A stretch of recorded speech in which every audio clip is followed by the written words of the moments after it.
Next question में हमें पूछा गया है कि for which one of the following sets of 4 quantum numbers N electron will have the highest energy. हमें बताना है कि किसके केस में हाईएस्ट एनर्जी होगी। ये 1994 का क्वेश्चन है। 4 ऑप्शन दे रखे हैं A B C D।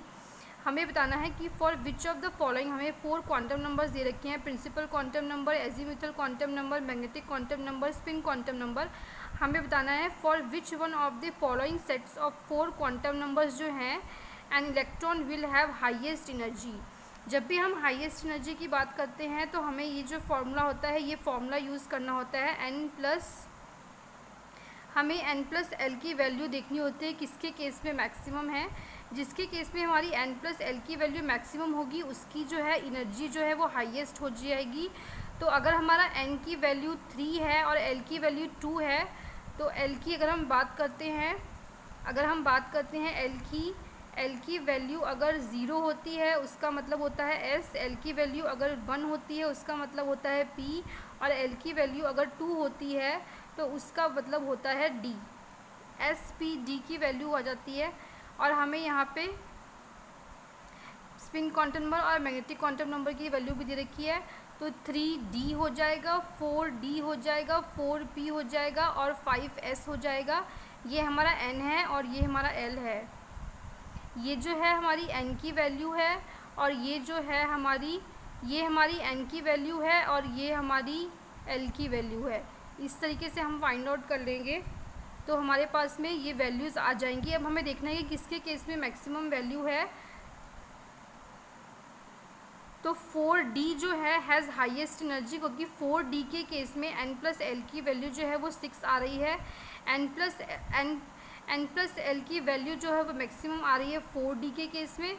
तो 4D की जो है वो हाईएस्ट एनर्जी हो जाएगी। हमें यही बताना है कि इसकी हाईएस्ट एनर्जी है।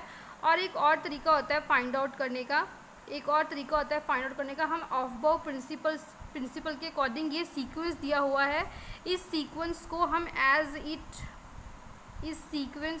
एज इट याद करके भी फाइंड आउट कर सकते हैं। अगर हम इस क्वेश्चन को अपने माइंड में याद कर लेते हैं, अगर हम इस क्वेश्चन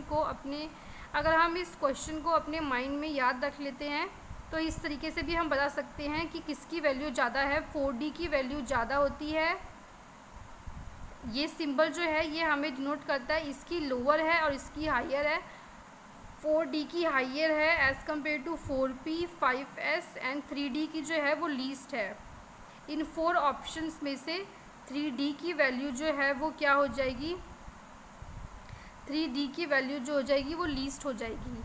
तो इस तरीके से हमारा ये क्वेश्चन सॉल्व हो जाएगा, यानी कि हमारा ऑप्शन बी जो है वो राइट हो जाएगा। ऑप्शन बी जो है वो हमारा राइट हो जाएगा। नेक्स्ट क्वेश्चन है हमारा, नेक्स्ट क्वेश्चन में हमें बोला गया है कि फॉर एजीमुथल क्वांटम नंबर, हमारे पास में एजीमुथल क्वांटम नंबर की वैल्यू दे रखी है। एल की वैल्यू हमें 3 दे रखी है। Maximum number of electrons find out करने हैं। एजीमुथल क्वांटम नंबर की वैल्यू दे रखी है 3। अगर एजीमुथल क्वांटम नंबर की वैल्यू 3 होती है तो उसका मतलब होता है कि हमारी F सब शेल है। L की वैल्यू होती है 0 to 1 to 2 to 3 S P D and F। हमें L की वैल्यू जो है वो 3 दे रखी है, तो यानी कि हमारी F सब शेल की बात हो रही है। तो मैक्सिमम नंबर ऑफ़ इलेक्ट्रॉन्स निकालने के लिए हमारे पास में ये फार्मूला होता है 2L+1। हम L की वैल्यू 3 पुट करेंगे। अगर हम L की वैल्यू 3 पुट करते हैं तो हमारे पास में 14 आ जाएगा। तो यानी कि हमारा जो D ऑप्शन है वो जो है राइट हो जाएगा। D ऑप्शन हमारा राइट हो जाएगा। नेक्स्ट क्वेश्चन में हमको बोल रहा है, हमें बताना है कि आइडेंटिफाई हमें करनी है कि इनकरेक्ट स्टेटमेंट कौन सी है। Identify the incorrect statement, identify the incorrect statement from the following. हमें इनकरेक्ट स्टेटमेंट बतानी है कि इनमें से कौन सी स्टेटमेंट जो है इनकरेक्ट है। फर्स्ट स्टेटमेंट में वो बोल रहा है कि all the 5D orbital are different in size when compare to the respective 4D orbitals. सबसे पहले हमें 5D ऑर्बिटल्स की शेप के बारे में पता होना चाहिए। हमारे पास में 5D ऑर्बिटल्स होती हैं dxy, dyz, dzx, dx² - y² and dz²। अगर हम बात करते हैं dx² - y² एंड dz² के केस में हमारे एक्सिस होते हैं x axis, along x axis हमने हमारे 4 एक्सिस जो है वो 4 एक्सिस जो हैं वो फिक्स करके रखे होते हैं। ये हमारा एक्स एक्सिस है, ये हमारा वाई एक्सिस है और ये हमारा जेड एक्सिस है। हमें बताना है कि जो हमारी जो लोब्स होते हैं, जो हमारे पॉजिटिव नेगेटिव लोब्स होते हैं वो अलोंग एक्स एक्सिस हैं, वाई अलोंग वाई एक्सिस हैं या जेड एक्सिस हैं। तो d x square minus y square and d z square के केस में हमारे जो लोब्स हैं वो अलोंग द एक्सिस हैं, यानी कि वो एक्सिस के अलोंग में ही हैं, एक्सिस के लॉन्ग में ही है। एक्स स्क्वायर एक्स के केस में है, वाई स्क्वायर वाई के केस में है और जेड स्क्वायर के केस में अलोंग द जेड स्क्वायर है। और एक हमारे पास में इसमें एक रिंग होती है अलोंग दी जेड एक्सिस। उसके बाद में हमारे पास में d x square d y z और जी जेड एक्स है। इसके केस में जो हमारे लोब्स होते हैं वो इन बिटवीन द एक्सिस होते हैं। इन तीनों के केस में जो हमारे लोब्स होते हैं,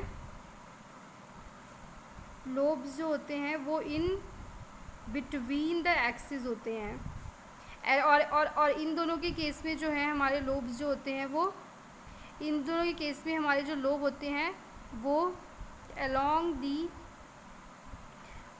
दी एक्सिस होते हैं। इसके केस में अलोंग द एक्सिस होंगे और इसके केस में इन बिटवीन द एक्सिस होंगे। तो फर्स्ट में क्या बोल रहा है कि जितने भी हमारे 5D ऑर्बिटल्स हैं वो डिफरेंट हैं साइज में when compare to the 4D orbitals. Second में बोल रहा है कि all the 5 4D orbitals have shape similar to the respective 3D orbitals. Shape जो है सेम ही होती है, हम 4D की बात करें या फिर हम 3D की बात करें, शेप जो है ये सेम रहने वाली है।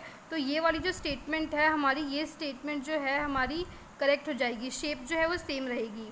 फिर वो बोल रहा है कि in an atom all the 5 3D orbitals are equal in energy in free state. तो जब भी हम फ्री स्टेट की बात करते हैं, फ्री स्टेट के केस में इक्वल एनर्जी होती है। तो हमारी ये स्टेटमेंट जो है, ये स्टेटमेंट भी करेक्ट है कि फ्री स्टेट में जब एटम जो है वो बॉन्डिंग में इन्वॉल्व नहीं है, जब बॉन्डिंग जो है वो नहीं हो रही है, तो हमारी जो 5 3D ऑर्बिटल्स होंगी उनकी एनर्जी जो है वो इक्वल होगी। ये स्टेटमेंट भी करेक्ट है। और फिर डी स्टेटमेंट में ये क्या बोल रहा है कि the shapes of d y z, d y x and d z x orbitals are similar to each other. इनकी शेप जो है वो सिमिलर है। ये स्टेटमेंट बिल्कुल राइट है क्योंकि ये एक्सिस जो है हमारे एक्स वाई और जेड एक्सिस है, इन एक्सिस के इन बिटवीन में है, तो इनकी शेप सिमिलर है। And d x square minus y square and d z square are similar to each other. ये दोनों सिमिलर हैं, ये दोनों जो है सिमिलर है क्योंकि इनके केस में जो हमारे लोब्स होते हैं वो अलोंग द एक्सिस है, अलोंग द एक्सिस ही हैं। तो ये वाली स्टेटमेंट भी हमारी करेक्ट है। हमें इनकरेक्ट स्टेटमेंट लानी है, तो हमारी फर्स्ट स्टेटमेंट जो वो इनकरेक्ट हो जाएगी। All the 5 5D orbitals are different in size as compare to the respective 4D orbitals. Incorrect statement जो फर्स्ट हो जाएगी। all the 5 5D orbitals are different in size when compared to the respective 4D orbitals। Size different हो जाएगा, shape जो है वो similar हो जाएगी। तो हमारी ये स्टेटमेंट जो है ये इनकरेक्ट है।